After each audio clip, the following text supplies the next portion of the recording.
Assalamu alaikum wa rahmatullahi wa barakatuh. You are highly welcome to yet another economics class. Today we shall be considering the theory of supply. In our discussion today, we shall look at the definition of supply, the laws of supply, supply schedule, as well as supply curve. Also, we shall look at the types of supply as well as the factors affecting the supply. May Allah make it easy. To start with, what is supply? Supply may be defined as a quantity of a given commodity or service which a producer is willing and able to offer for sale at a given price, place, and at a particular period of time. What this basically means is that the term supply is quite different from production. Don't forget that before we can talk about supply, there must be production. The particular item or commodity has to be produced, as in made available first and foremost, before the producer can think of taking such a commodity to the market for sale. But you need to understand the fact that at a given point in time, a particular producer might not be willing to take what he has produced at a time to the market for sale. Let's say, for instance, we have a producer who has just produced 20,000 units of a given commodity, and while going to the market, he decides to go to the market with just 10,000 units. So in this case, the supply for that particular supplier or producer at that point in time is the 10,000 units which he has decided and has been able to take to the market for sale at that particular point in time, and not the 20,000 units that he has been able to produce. So there's a difference. You have to get that difference. There's a difference between total production and supply. You can only consider his total production to be his supply if at that point in time he decides to go to the market with the entire 20,000 units. So when we talk about supply, we basically refers to the actual quantity which a given supplier has decided and has been able to take to the market for sale at a given price, at a particular place, and at a particular point in a period of time. That is all. So while defining supply, the price is very, very, very important at which the particular commodity is being offered for sale, the particular place where that particular item or commodity has been taken to for sale, as well as particular period where that particular producer has taken the particular commodity to the market for sale. So once again, supply will be defined as a quantity of a given commodity or service which a producer is willing and able to offer for sale at a given price, place, and at a particular period of time. Supply does not mean the total production of a commodity, but the quantity the producer brought to the market for sale at a given period of time. Can you see that now? So try and understand the difference between total production and supply. The next thing, let's consider the law of supply. The law of supply states that the higher the price of a commodity, other things being equal, the higher the quantity supplied, and the lower the price, other things being equal, the lower the quantity supplied. If you look at this law critically, you realize that it is a direct opposite of the law of demand. Reason being that in the case of the supplier, every producer is in operation for the purpose of maximizing profit. It's very, very important. That is the primary objective of every rational producer. Anybody going into production is doing so with the primary aim of maximizing profit. And one of the major determinants of being able to maximize our profit is the price at which his product or service is being sold.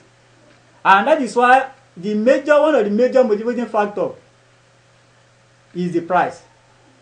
A rational producer will surely be happy, will be encouraged to offer more to the market at a higher price, because selling at a higher price will surely guarantee him or her the ability to maximize profit. And that is why the law has just clearly stated that whenever the price of a commodity increases, producers are encouraged, they are motivated to increase their level of supply in order for them to take the advantage of that higher price at that point in time. So as price increases, they are motivated to sell more so as to maximize profit at that point in time. And in other way around, when price reduces, it doesn't favor them. So for them to still, or remain in operation, they only do so by reducing their level of what? Supply to the market. So the lower the price, other things being equal, the lower the quantity supplied. Because at a lower price, their level of profit, their profit margin will surely be what? Adversely affected. So from what you are seeing, you realize that there is a direct relationship between the price and the quantity supplied. That as price increases, quantity supply also increases. And as price reduces, the quantity supply also reduces. That is that about the law of what? The law of supply. Well, it might be asked about the relationship that exists between the price and the quantity supplied. Relationship is what? Is a direct one, or positive relationship, because both the price and the quantity supplied go in the same direction. As one increases, the other one also increases, and as one reduces, the other also what? Reduces. Now, supply schedule. As discussed earlier on while we considered the theory of demand, when we talk about a schedule is a table. So supply schedule is a table which shows the relationship between price and the quantity of the commodity supplied. There is a direct relationship between price and the quantity of the commodity supplied. I've said that one earlier on. There's a direct. And the meaning of that is that when price increases, the quantity supply also increases. Ceteris paribus. So supply schedule is a table that usually shows the relationship between the price and the quantity supplied. There are two types of supply schedule. These are individual supply schedule and market supply schedule. Just as we have in the case of demand, we talk about two types of demand schedule, individual as well as market. The same explanation. When we talk about individual supply schedule, we are talking about a table that shows the relationship between the price and the quantity supplied by a particular supplier at a given price and a particular period of time. So individual supply schedule focuses on the quantity of a particular commodity offered for sale by a particular supplier at a given point in time. Then talking about market schedule. Market schedule considers the total suppliers of that particular commodity at a particular point in time. So the market schedule is a table that shows the relationship between the price and the quantities supplied by all the suppliers of that particular commodity. Let us assume that in a particular market there are 5 producers and suppliers of a particular commodity. So when we are considering market schedule, we are going to consider the total quantity supplied by all these 5 suppliers to the market at that point in time. While individual supply schedule only focuses on an individual supplier. So let's look at it. This is a typical example of an individual supply schedule. So we have the table showing the relationship that exists between the price and then the quantity of tubers of yarn supplied. You can see the field has different prices. When the price was 100 naira, the farmer supplied 50 tubers of yarn. When the price reduced to 80 naira, he reduced his quantity supplied from 50 to 40. When the price reduced to 60 naira, he reduced his supply from 40 tubers of yarn to 30. When the price reduced to 20 naira, he also reduced his quantity supplied from 20 to what? To 10 tubers of yarn. You can see that as the price reduces, the quantity supply also reduces. And as the price increases, the quantity supply also what? If we take it from the realm when the price increased from 20 naira to 40 naira, quantity supplied increased from 10 tubers of yam to 20 tubers, and so on and so forth. So this is an individual supply schedule. It is a table that shows relationship between the prices at the various quantity supply. So next is an example of a market schedule. If you look at this very table, you realize that we have about 3 different suppliers. So we are assuming that in that particular market there are 3 different suppliers of yam in that particular market. That is total number of suppliers that deal in the supply of yam in that particular market. So this is a market supply schedule. So it is a table that shows the relation between the price and the total quantity supplied by all the suppliers of yam in that particular market. So according to this market schedule, we have the 3 suppliers as Mr. Yusuf, Mr. Dawood, and Mr. Abbas. And we have the aggregate, as in the total quantity supplied by the 3 of them at each price. When the price was 100 naira, Mr. Yusuf supplied 20 tubers of yam, Mr. Dawood supplied 80 tubers of yam, Mr. Abbas supplied 70 tubers of yam. So the total, the sum of the 3 of them is 200 tubers of yam. That is the market, the total output in the market at that particular point in time. So you can see as the price changes also, the quantity also what? The quantity supplied was also changing. So that is a market supply schedule. The next one is supply curve. I have told us that when we talk about curve in economics, a curve simply refers to a graph. So supply curve is a graph showing the relationship between price and the quantity of commodity supplied.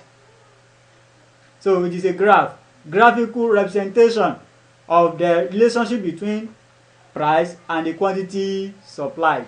In other words, a supply curve can be defined as a graphic or diagrammatic representation of a supply schedule. Don't forget, it is the data, the information you have in a schedule, in a supply schedule, that will be used in plotting our supply curve. So that's why it has been said that it is a what? The graphic or diagrammatic representation of a supply schedule. So that is that about supply curve. It is a graph that shows the relation between the price and the quantity of a commodity supply. Now let us now look at the example. Yes, this is an individual supply curve. This is a supply curve, representing or presenting the information we have on that individual supply schedule. So the information that we have there that have been used to plot this individual supply curve. So we have the various prices from 100 naira down to 80 naira down to 20 naira, and the various quantity supplied. So you can see when the price was 20 naira, the quantity supplied was 10 tubers of yam. When the price increased to 40 naira, the quantity supplied to the market was 20 tubers of yam. When the price increased to 100 naira, the quantity supplied also increased to 50 tubers of yam. Confirming the laws of supply, which is the higher the price, other things being equal, the higher the quantity supplied, and vice versa. Next, let's consider the types of supply. In our discussion under the theory of demand, we identified 4 different types of demand. We identified composite demand, derived demand, competitive demand, and complementary demand. But in the case of supply, we have just 3 types of supply. We have composite supply, competitive supply, and joint or complementary supply. I need your attention here so that we will to identify the differences among these types of supply, but if you are not attentive enough, it might look somehow confusing, but it's very simple and straightforward. When we talk about composite supply, supply is said to be composite when two or more commodities can be produced from a source. That is, when a particular raw material, for instance, can be used to produce different commodities. That is what that means. It means that particular raw material has their ability to serve different purposes in terms of being able to produce different kinds of commodities. Let me give an example. Let us look at crude oil. Crude oil is a source, as in a raw material. Crude oil is something as well, petroleum. Crude oil can be used to produce petrol. Crude oil can be used to produce kerosene. Crude oil can as well be used to produce diesel, and so on and so forth. If you now look at these commodities physically, one after the other, they are not the same. They are used for different purposes. So when a particular source or raw material is capable of being used to produce different commodities, then we say those commodities that are being produced from that particular singular source have composite supply. So composite supply arises when two or more different commodities can be produced from a single source. Different commodities can be produced and supplied from what? From a single source. And I give an example of what? Petroleum. Petroleum is a source, as in a raw material, and it can be used to produce different commodities, such as petrol, such as diesel, such as kerosene, and so on and so forth. In this case, you realize that if a supplier now decides to produce more of petrol, for instance, using the example I gave you of crude oil, if a particular producer decides to produce more in order to supply more of what? Of petrol, it means the quantity of other products that are able to produce and supply in that particular situation will surely reduce. Is that taken now? So this can occur. Let's assume maybe the price of petrol in the market has increased, and as a rational producer, you always love to produce more and supply more of a particular commodity whose price has gone up. So in order to now take the advantage of that increase in the price of petrol, you now decide to produce more of that petrol at the detriment of other byproducts, that is kerosene, diesel, and the likes. So please take note of that. Another one is competitive supply. When we talk about competitive supply, this arises when two or more commodities that are produced from a single source are close substitutes.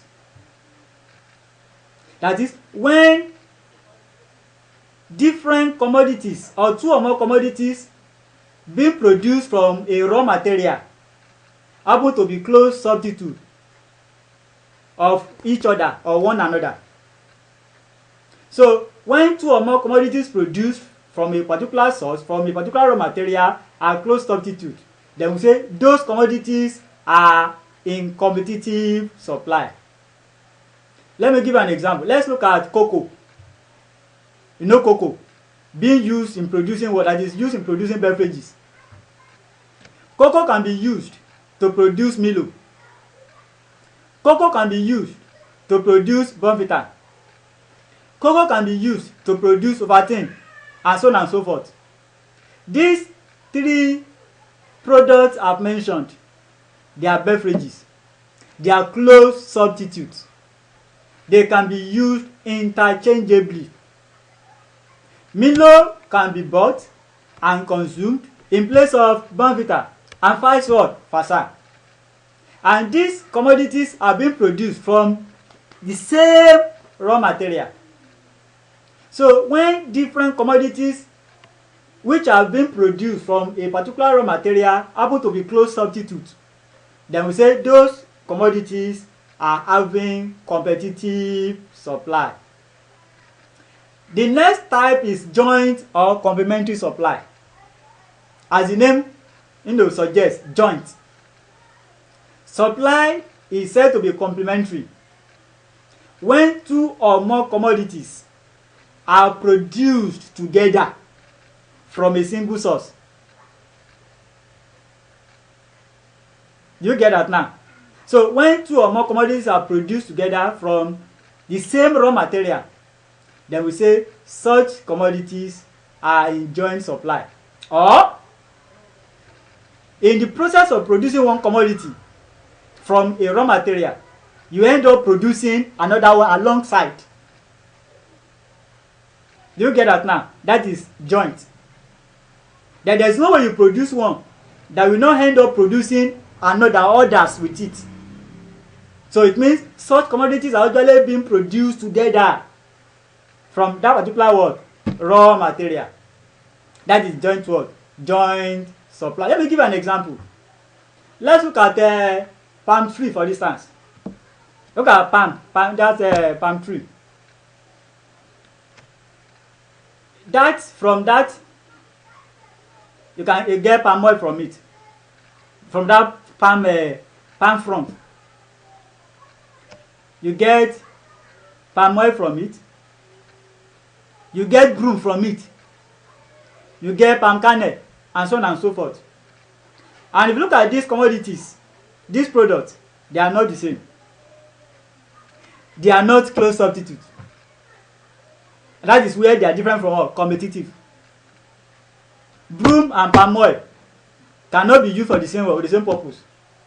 But there is no way you produce palm oil without getting what? Without getting broom, without getting palm kernel from it. So that is joint or complementary supply. Let me give an example. We have this fashion designer that specializes in sewing dresses.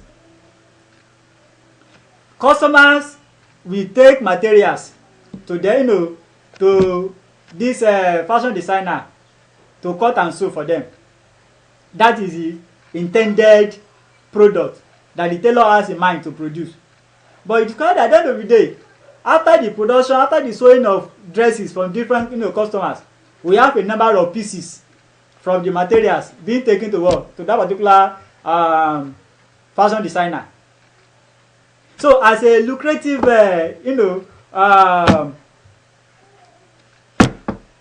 producer or fashion designer, you wouldn't want these pieces also to just waste away like that.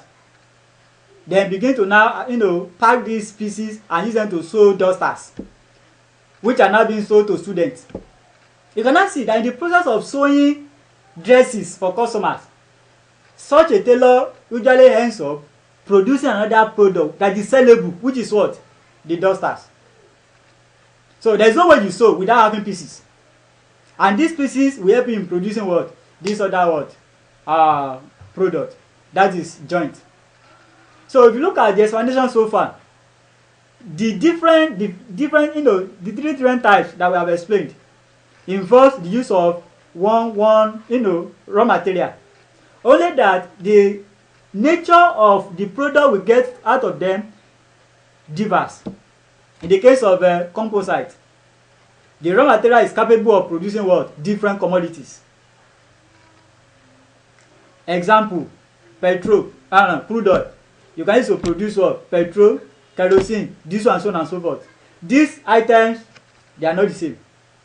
And one thing about this composite supply is that if you intend to produce more of petrol, then the quantity of other byproducts such as kerosene, such as diesel, we have to reduce. You cannot maintain even what number as in quantity. In the case of competitive, we also use singular what? Raw material to produce different what? Products. Only that these different products you get out of this raw material are close substitutes. Example I gave, cocoa Cocoa is used in producing what? Beverages. Examples: Milo, Bonvita, and so on and so forth. These are close substitutes. Then joint or complementary is a type of supply that arises when two or more commodities are produced together from a single source. You might not have intention of producing all this number of product, but there is no way you produce one without producing the one, producing the other. They are usually being produced together. That is for joint or complementary supply. And next, let's look at the factors affecting supply. We have quite a number of factors that affect the supply, as in factors that determine the quantity of a commodity which a supplier might be willing and willing to offer for sale at a given point in time. These are some of them: price of the commodity, price of other commodities, level of technology, cost of production, taxation, weather, number of producers, incentives to workers, and so on and so forth. Let's take them one after the other. The first one, price of the commodity. Price of the commodity is one of the factors that determine the level of supply. And this is simple and straightforward. From our earlier discussion, as a rational producer or supplier, when the price of your commodity increases, for you to take the advantage of that opportunity in order to maximize profit, you'll be encouraged to increase your quantity supplied. And when price reduces, what do? You cut down on your what? On your supply. So this one can best be explained using the law of what? Of supply. The higher the price, other things being equal, the higher the quantity supplied, and vice versa. The next one, price of other commodities.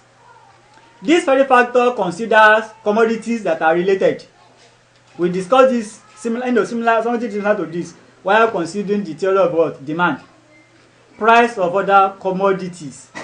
This considers commodities that are related. And commodities are related in two ways.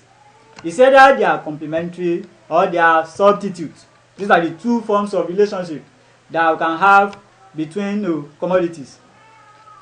Two commodities are related if they are substitutes, or they are related if they are joint or complementary. Let me give an example. In the case of substitute, let's assume you are a producer that specializes in production and supply of commodities that are substitute. So here we are talking about what? Competitive supply. Let's use Milo and Bonvita. You produce beverages.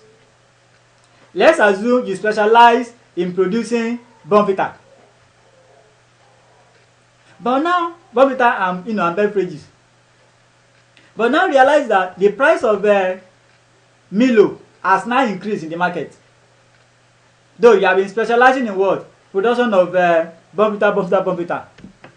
But now the price of Milo has just gone up. What will you do as a rational producer? You surely shift your attention to the production of what? Of that Milo. And by so doing, it means you are going to produce more and supply more of what? Of Milo. And as you are doing so, what happened to the production and supply of what? Of Bonvita? It will what? It will reduce. So that's one by price of other commodities. You produce Milo, you produce of Bonvita. But other commodity that is related to the Bonvita is Milo. The price has gone up in the market. Definitely, as a rational consumer, you will not continue with the production of that Bonvita. You have to shift your attention to the production and supply of what? More Milo, in order to take that out, take the advantage of that. So that is that. In the case of joint, as in complementary what? Goods that are produced and supplied together. Example, the issue of palm oil, palm kernel, and the likes. If the price of palm oil increases in the market, definitely that will motivate you to increase your production and supply of what? Of palm oil. But as you are producing more and you are supplying more palm oil, what happens to the production and supply of other products that are being produced together with it? their production and supply will surely what? Increase as well. So the more of palm oil you produce, it means the more of palm kernel you are going to produce, the more of what? Of other products. So that is that about the price of other commodities. Then technology is another factor. This focuses on what? On the method, the techniques of what? The techniques of production. And as far as economics is concerned, we have two different techniques of production or methods of production. We have labor intensive method of production and we have capital intensive method of production. Each of them has its advantages and disadvantages. But how does this one affect your level of supply? As a supplier, producer, if you're able to discover an improved technique of production, so what benefit that will bring is that it will help you to reduce your cost of production. It will assist in increasing your level of output. And if you're able to increase your level of output, automatically your level of supply will surely increase and vice versa. So the discovery and application of improved technique of production will reduce cost of production, will improve your level of output, and increase your supply and vice versa. The next one is cost of production. I think this one has been taken care of under the level of technology. Your cost of production is one of the major factors also that determine your level of profit. In fact, as a rational producer, you can only be able to maximize profit if you can minimize your cost. So once you are able to minimize your cost of production, you are quite sure of maximizing profit. So your cost of production has a great impact on your level of supply. Let's say for instance, your cost of production has gone up. As in the amount you incur in producing the same quantity you have been producing has increased more than what you used to spend in producing the same level of output. It means your level of output remains the same, while the cost has gone up. So as a rational supplier or producer, in that situation, you wouldn't want to bear the entire burden of that increase in in the cost of production, because you know that as your cost of production increases, it will surely affect your level of profit adversely. So as a rational producer and supplier, you will find a way, depending on the nature of your product, the kind of elasticity of your product. If it is type of product that can be able to pass the burden by increasing the price of that commodity, then the best thing you have to do, anytime you think about increasing your price, the first thing you have to do before you increase price is to cut your level of supply. Because as you have the right to increase the price, so also the consumers also have the right to either buy or not buy up to what they used to buy previously. So once your cost of production increases, definitely there's a likelihood that you are going to increase your price. And before you increase your price, before you don't know the reaction of the consumer, they have to cut down on your supply. That is, you have to reduce your level of supply to the market at that point in time. So the higher the cost of production, other things being equal, the lower the level of supply, and vice versa. Taxation. Taxation is yet another factor that has effects on your cost of production. Your cost of production, I've said earlier on, has direct, has effects on your level of profit. So the level of taxes being imposed on your activity by the government will surely affect your cost of production, either positively or negatively, and that will also affect your level of supply. Let's say for instance, the government has just increased your level of taxes. The amount you pay the government as tax has just been increased. Definitely, that increment in your level of taxes to the government will surely increase your cost of production. And what happens when your cost of production increases? Your level of supply will surely have to reduce. Because as your cost of production increases, you like to pass the burden or share the burden by increasing the price of your commodity. And as you are increasing your price of commodity, you have to reduce what? You have to reduce your level of supply, and vice versa. So vice versa, if the taxation reduces, that will reduce your cost of production, and that will surely what? Increase your level of supply. The next one is weather. This is a factor that majorly, affects agricultural production. So if it happens that the weather of a particular area at a particular point in time is favorable to agricultural production, definitely that will bring about a bumper harvest. It will bring about increase in the agricultural output. And if there's an increase in level of agricultural output, ceteris paribus, there will surely be increased level of what? Supply. So the more agricultural produce you are able to produce as a farmer, the more agricultural produce you are able to what? Offer to the market for what? For sale, and vice versa. The next one is number of producers. Yeah. The number of producers of a particular commodity will also determine the level of supply. The higher the number of suppliers or producers, ceteris paribus, the higher the level of supply, and vice versa. So the more producers of a commodity we have, the more the level of that commodity that will be produced, and the more the level of supply of that commodity you are going to have in the market. The last but not the least is incentives to workers. Yeah, incentives in terms of motivation.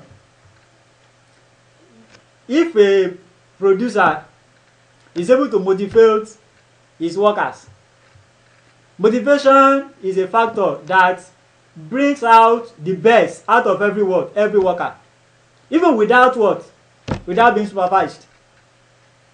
So workers that are properly motivated will be encouraged to work harder, and the more harder they work, the more their level of productivity, the more the level of output, and the more the level of supply. So that does it. So inshallah, we shall be ending our class on this topic today.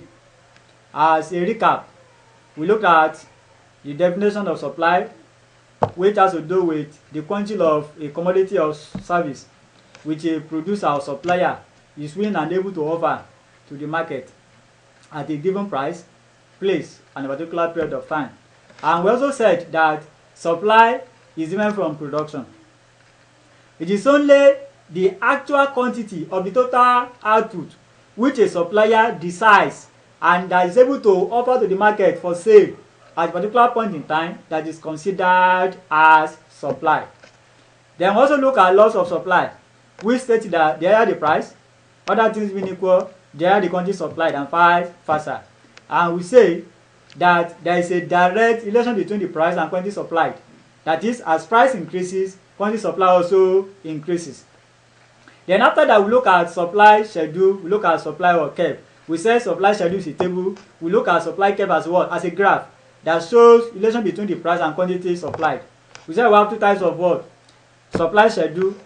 We have individual supply schedule. We have market supply schedule. We have an individual supply curve. We also have market supply curve. Then after that, we look at types of supply. We identify three different types of supply: composite supply, commodity supply, and complementary or joint supply. And finally, we consider factors affecting supply, where we consider price of the commodity, price of other commodities, level of technology, cost of production, taxation, weather, number of producers, incentives to workers. Inshallah, your assignment will solely be made available to you in your portal. I want to encourage you to go through your lesson, attempt the assignment, do it, submit it within the time and the deadline given. I pray that the Almighty Allah will continue to put barakah in all that we do. Assalamu alaikum wa rahmatullahi wa barakatuh.